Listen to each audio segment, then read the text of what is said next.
Welcome to Paranormal Pages. Let's get straight into the true scary stories. Story 1. Unseen Guest. It all started on a crisp autumn evening, a week after my grandmother's funeral. We had gathered at my parents' old Victorian house to sort through her belongings. Among the dusty relics and musty-smelling antiques, I discovered a worn, leather-bound photo album tucked away in the attic.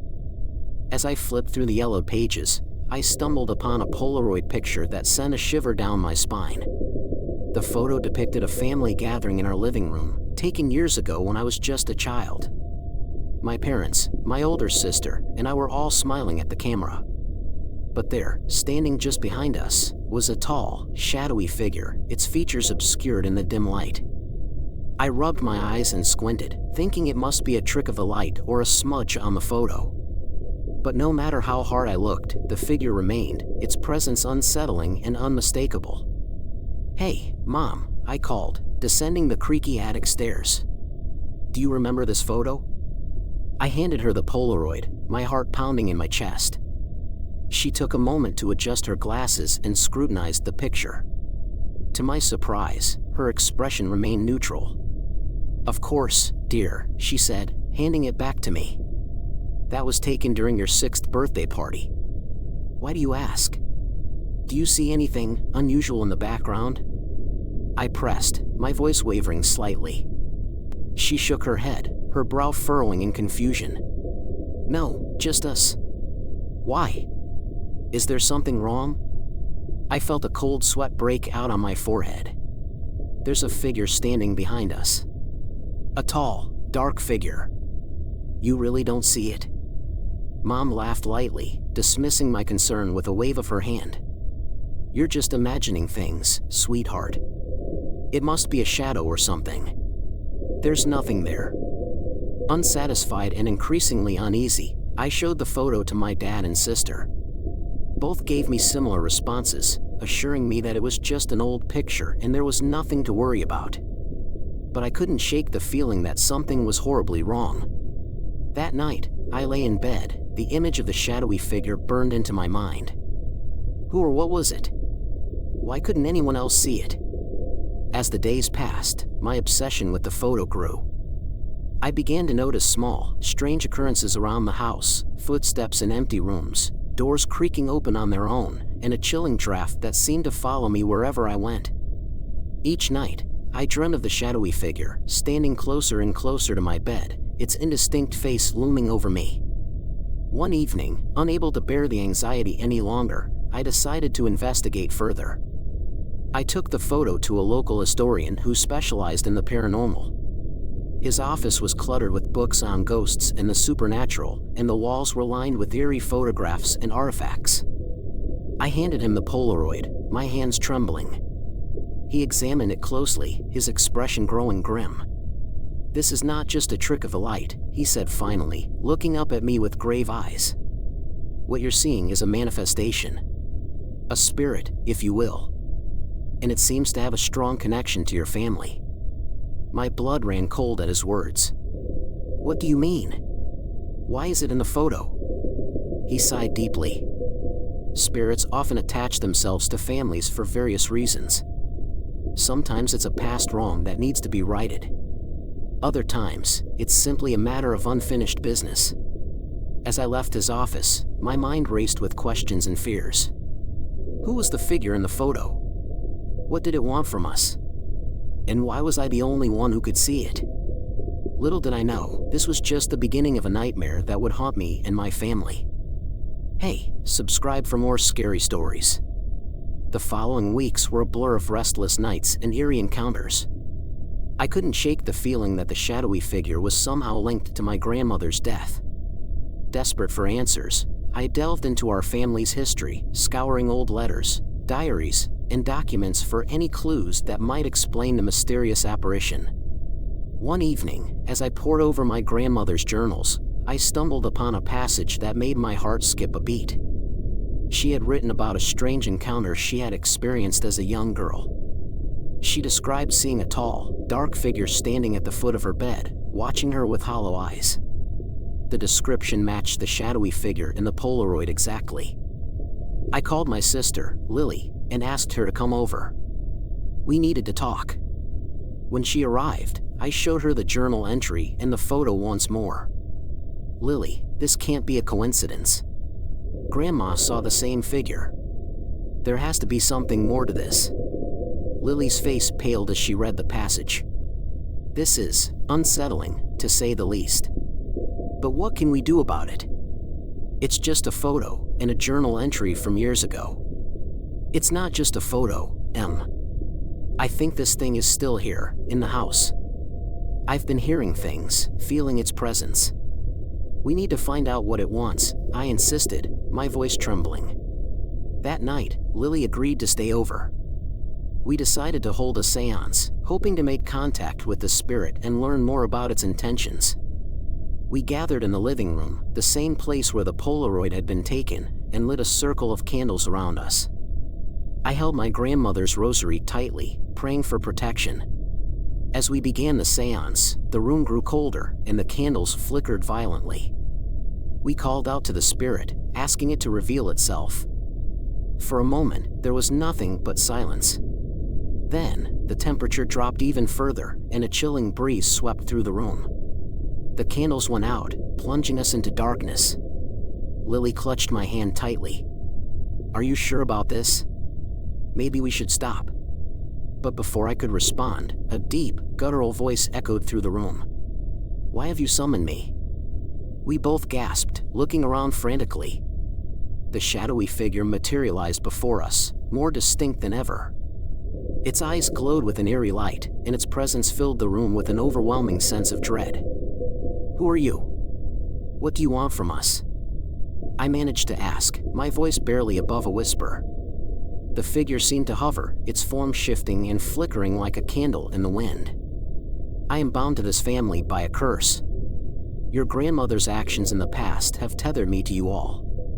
Lily and I exchanged terrified glances. What did she do? How can we break the curse? Lily asked, her voice trembling. The figure's eyes burned brighter. Seek out the truth. Only then can the curse be lifted. But beware, the path to the truth is fraught with danger. With that, the figure vanished, leaving us in stunned silence. The candles flickered back to life, casting eerie shadows on the walls. We sat there, trying to process what had just happened. Our grandmother had somehow cursed our family, binding this malevolent spirit to us. But why? And how could we possibly uncover the truth? As we cleaned up and prepared for bed, the weight of the spirit's warning hung heavily over us. The danger it spoke of felt all too real, and I couldn't shake the feeling that we were being watched. That night, I dreamed of the shadowy figure again, its eyes burning into mine as it whispered dark secrets I couldn't quite understand. Morning brought no relief. We were more determined than ever to uncover the truth and break the curse. But the closer we got to the answers, the more dangerous our situation became. Little did we know, we were about to uncover a family secret so dark, it would threaten to tear us apart. Lily and I spent the next few days combing through every inch of our grandmother's house, hoping to find some clue that would explain the curse and the malevolent spirit. The attic, filled with her old belongings, seemed the most promising place to search. We waded through dusty boxes and forgotten heirlooms, each discovery adding to the tapestry of our family's history. On the third day, tucked away behind a stack of old suitcases, we found a small, locked chest. Its wood was darkened with age, and an intricate design of vines and thorns was carved into its surface. With some effort, we managed to pry it open. Inside, we found a collection of letters, photographs, and a worn leather-bound book. The letters were addressed to our grandmother from someone named Eliza, dating back over 70 years. As we read through the letters, a chilling story began to unfold. Eliza had been a close friend of our grandmother, but their relationship had turned sour after a tragic incident. According to the letters, Eliza and our grandmother had dabbled in dark rituals, seeking to communicate with the dead. One night, they had attempted a particularly dangerous ritual, summoning a spirit that refused to leave. This spirit, angered by being called forth, had attached itself to our family, vowing to haunt our bloodline until retribution was made. In the book, we found detailed descriptions of the rituals they had performed, along with warnings and accounts of their disastrous consequences. One passage, in particular, caught my eye. It described a way to bind a spirit, but also a way to release it. The instructions were vague and filled with ominous warnings, but it seemed to be our only hope. Lily looked at me, her face pale. "We have to do this. We have to try and set it free. Otherwise, it'll keep haunting us." I nodded, feeling a mixture of fear and determination. We need to follow the instructions exactly. If we mess this up, who knows what will happen? That night, we prepared for the ritual. We gathered the necessary items, candles, herbs, and a piece of our grandmother's clothing. We set up in the living room, the same place where the Polaroid had been taken, and began the ceremony. The air grew thick with tension as we chanted the ancient words, hoping to summon the spirit one last time. The temperature dropped once again, and the shadowy figure appeared before us, its eyes burning with anger. "Why have you called me?" it demanded, its voice echoing through the room. "We're here to release you," I said, trying to keep my voice steady. "We know about the curse. We want to set you free." The figure seemed to waver, its form flickering. "You think you can break the curse so easily? The price must be paid." "What price?" Lily asked, her voice shaking. "What do we have to do?" The figure's eyes glowed brighter. "A life for a life. One of you must stay with me, forever." A cold dread settled over us. The realization of the spirit's demand hit us like a punch to the gut. We had to make a choice. One of us had to sacrifice our life to break the curse and free the spirit. The room fell silent as we absorbed the gravity of the situation. Lily's hand gripped mine tightly. "I'll do it," she whispered. "I can't let this thing haunt us anymore. I won't let it hurt you or anyone else." "No, Lily," I said, my voice breaking. "We have to find another way. There has to be another way." But deep down, I knew the spirit was telling the truth. The curse could only be broken with a life. As the shadowy figure loomed closer, I realized that our time was running out. The choice had to be made, and it had to be made now. The spirit watched us with its burning eyes, waiting for our decision. The weight of its gaze was unbearable, and the room seemed to close in around us.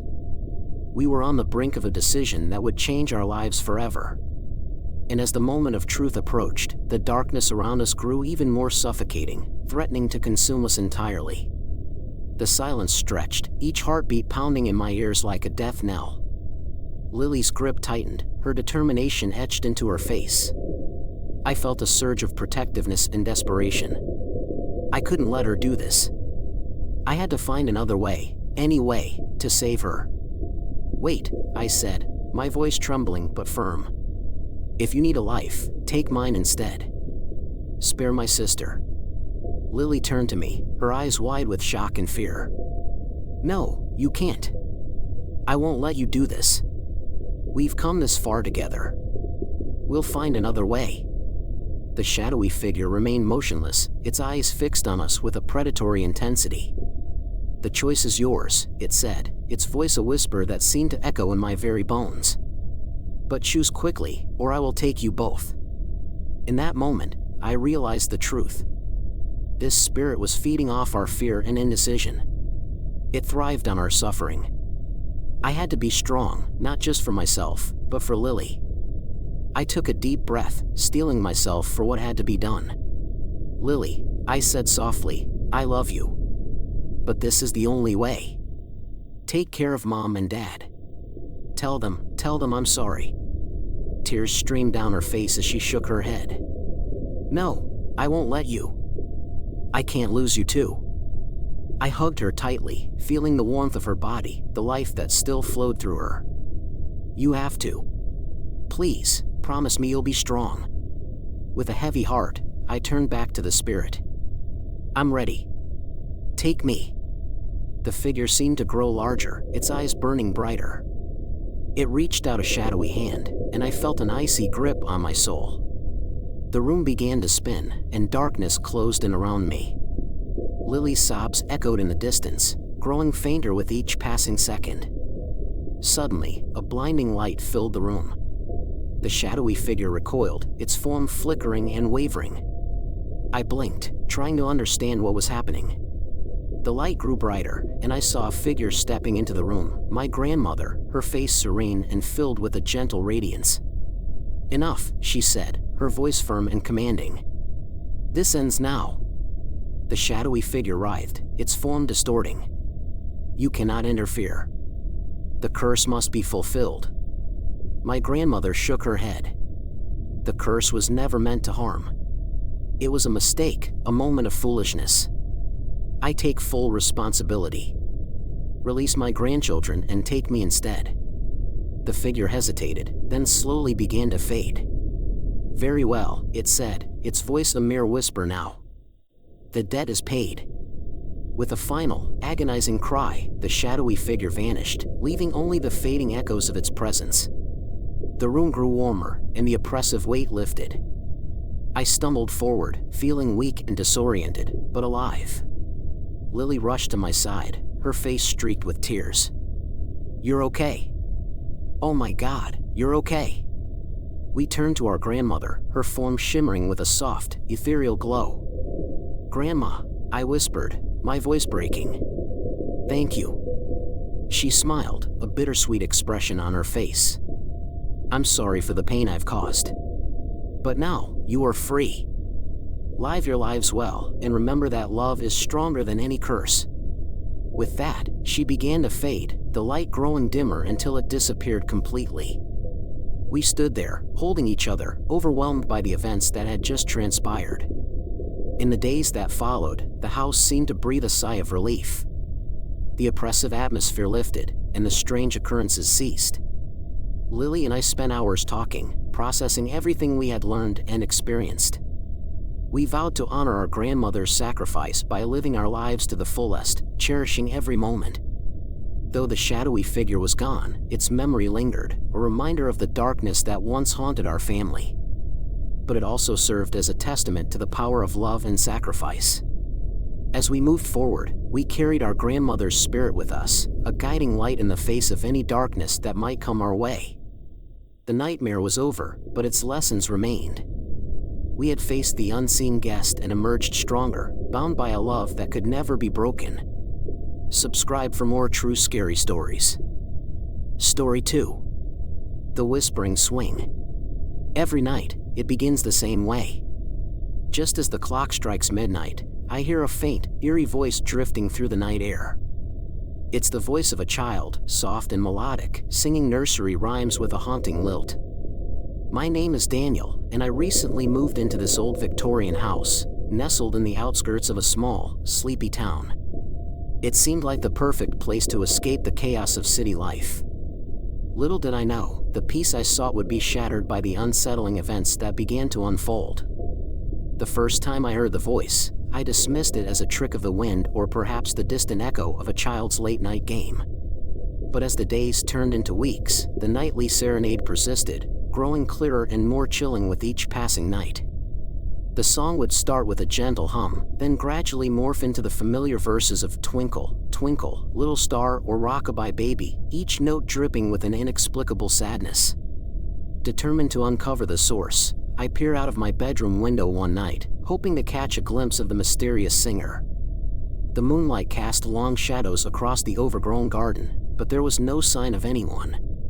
Just the old swing, suspended from an ancient oak tree, swaying gently as if pushed by an invisible hand. My heart pounded in my chest as I strained to see through the darkness, but the yard remained empty, silent except for the whispering song. "Who's out there?" I called, my voice breaking the stillness. No response came, only the continuation of the eerie melody. I shivered, retreating back into the safety of my room, but the song followed me, its presence almost tangible. It felt as if the walls themselves were closing in, echoing the ghostly lullaby. The next morning, I spoke with my neighbor, Mrs. Collins, an elderly woman who had lived in the area for decades. When I mentioned the singing, her face paled, and she glanced nervously at the old swing. "You mustn't pay attention to that," she whispered, her voice trembling. It's been there since, well, since the accident. What accident? I pressed, sensing there was more to the story. A little girl lived here many years ago, she began, her eyes distant. She loved that swing more than anything. But one day, something terrible happened. She fell and she never woke up. Mrs. Collins looked at me with a mix of pity and fear. Some say her spirit never left. They hear her singing, just like you do. Chilled to the bone, I returned home, the weight of the old woman's words pressing heavily on my mind.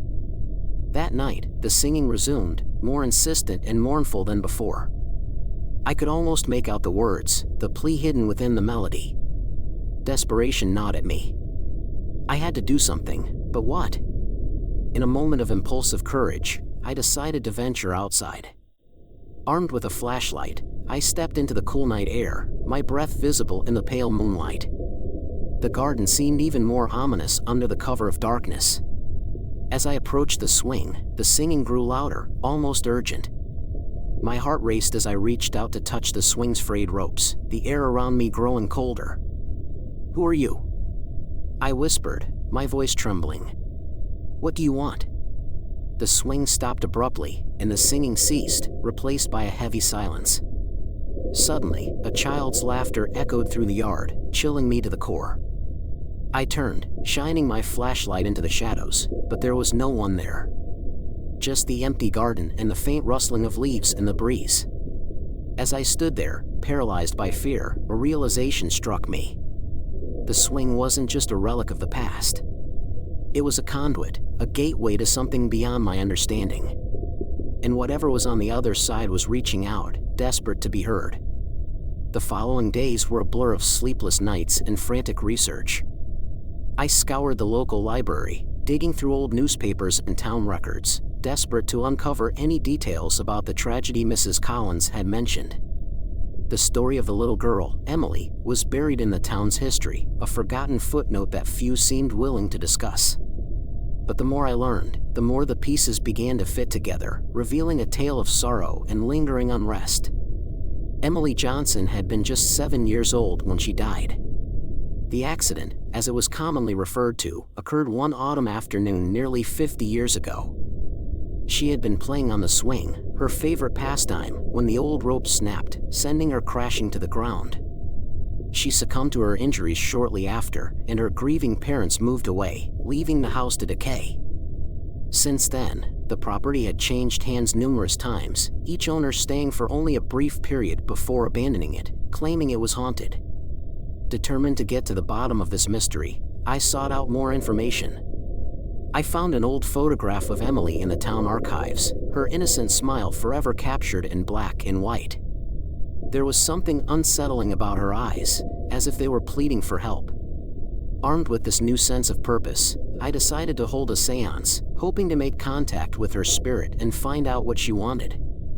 That evening, I gathered a few candles, a Ouija board, and some personal belongings I had found hidden in the attic, an old doll, a locket, and a faded diary. As the clock struck midnight, I lit the candles, creating a circle of flickering light around me. The air grew colder, and the familiar singing began, softer this time, almost inviting. "Emily," I called out, my voice steady despite the fear gnawing at my insides. "Are you here?" The planchette on the Ouija board moved slowly, spelling out, "YES." "Why are you still here?" I asked, my heart pounding. "What do you want?" The board responded, "FRIEND." I felt a chill run down my spine. "You're lonely," I whispered, understanding dawning on me. "You want someone to play with." The candles flickered, and the temperature dropped further. Suddenly, the room was filled with the scent of lavender, a fragrance that seemed out of place in the musty old house. The swing outside began to creak, and I heard the faint sound of a child's laughter, echoing eerily through the night. Just then, a gust of wind blew through the room, extinguishing the candles. In the darkness, I felt a presence, a cold, spectral touch on my shoulder. I turned quickly, but there was nothing there, only the shadows and the oppressive silence. I decided to reach out to Mrs. Collins again, hoping she might know more. When I told her about the seance, she looked at me with a mix of concern and disbelief. "You shouldn't meddle with things you don't understand," she warned. "Emily's spirit is restless for a reason. It's best to leave her be." "But she's just a child," I argued. "She needs help." Mrs. Collins sighed, her expression softening. "Sometimes the past is best left buried. But if you insist, there is one person who might be able to help, a medium named Madeline. She lives on the outskirts of town. People say she has a gift for communicating with the dead." That night, I made up my mind to visit Madeline. As I lay in bed, the singing resumed, but this time, it was accompanied by the sound of footsteps, light and rhythmic, moving through the house. I held my breath, straining to hear, my body frozen with fear. The footsteps stopped outside my door, and for a moment, all was silent. Then, the doorknob began to turn, slowly, methodically. I braced myself, ready to confront whatever was on the other side. But when the door creaked open, there was no one there, only the empty hallway and the haunting melody of a child's song. The next morning, I wasted no time in seeking out Madeline, the medium Mrs. Collins had mentioned. Her home was a small, unassuming cottage at the edge of a dense forest. The air around it felt thick with an ancient energy, as if the very ground held secrets of its own. I knocked on the weathered door, my heart pounding in my chest. Moments later, the door creaked open, revealing a woman in her 60s with piercing blue eyes that seemed to look straight into my soul. "You're here about Emily," she said, her voice calm and knowing. I nodded, feeling a mix of relief and apprehension. Madeline invited me inside, guiding me to a small sitting room filled with strange artifacts and the scent of burning sage. We sat across from each other, and she began to speak. "Emily's spirit is bound to that house because of the trauma she experienced. She's lost, unable to find peace. Can you help her?" I asked, desperation creeping into my voice. Madeline's eyes softened. "I can try. But you must understand, spirits like Emily's are often attached to something or someone. Finding the root cause of her unrest is the only way to free her." We spent the next hour discussing the details of Emily's life and death, her attachment to the swing, and the eerie occurrences I had experienced. Madeline listened intently, nodding occasionally. Finally, she stood up and walked over to a small wooden chest, pulling out a bundle of dried herbs and a silver pendant. "Tonight, we will attempt to communicate with Emily," she said. "But you must be prepared for whatever happens. Spirits can be unpredictable, especially those who have been restless for so long." That evening, as the sun dipped below the horizon, Madeline and I returned to my house. The air was thick with anticipation and an otherworldly chill. We set up a circle of protection with the herbs and lit candles around the swing. Madeline held the pendant tightly, her eyes closed as she chanted softly. As midnight approached, the familiar singing began, but this time it was louder, more urgent. The swing moved violently, as if caught in a storm, despite the stillness of the night. Madeline's voice grew stronger, her chant filling the air with an ancient power. I felt a pressure building around us, the atmosphere growing heavy. "Emily, we are here to help you," Madeline called out. "Show yourself to us." The temperature plummeted, and a dense fog began to form around the swing. Within the mist, a small figure took shape, a little girl in a white dress, her face obscured by shadows. Emily's presence was palpable, her sadness and confusion almost tangible. "Why are you here, Emily?" Madeline asked gently. Emily's voice echoed through the mist, a haunting whisper. "I'm scared. I want to go home." "What's keeping you here?" Madeline pressed. The fog thickened, and Emily's figure flickered, her voice growing faint. "The man, he won't let me go." A cold dread washed over me. "What man?" I asked, my voice barely a whisper. Emily's form began to dissolve, her words echoing like a distant memory. "The man who watches from the shadows, he won't let me leave." Suddenly, a gust of wind extinguished the candles, plunging us into darkness. The swing stopped abruptly, and the mist vanished, taking Emily with it. Madeline and I were left standing in the cold night, the weight of Emily's words heavy upon us. Madeline turned to me, her expression grave. There's more to this than we realized. Emily's spirit isn't just restless, she's being held captive by another entity. A dark presence that won't easily let her go. A shiver ran down my spine. What do we do now? We need to confront this presence, Madeline replied. But we must be careful. Whatever it is, it's powerful and dangerous. That night, as I lay in bed, the fear gnawing at me was different. It wasn't just about Emily anymore. It was about something darker, something that lurked in the shadows, watching and waiting. The next day, the weight of the revelation hung heavily over me. Madeline and I spent hours preparing for what lay ahead. She instructed me on protective rituals and gave me a small vial of holy water and a talisman for protection. As night approached, the sense of dread grew stronger, the air charged with an almost tangible energy. "Are you ready?" Madeline asked, her eyes serious and focused. I nodded, trying to suppress the fear gnawing at my insides. We returned to the garden, the swing eerily still in the moonlight. Madeline set up another circle of protection and lit candles around us. She began chanting softly, invoking the spirits for guidance and protection. The wind picked up, swirling around us, and the temperature dropped sharply.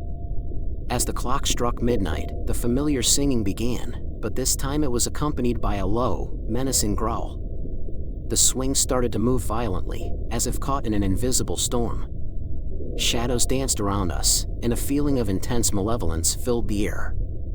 "Emily, we're here to help you," Madeline called out. "Show yourself."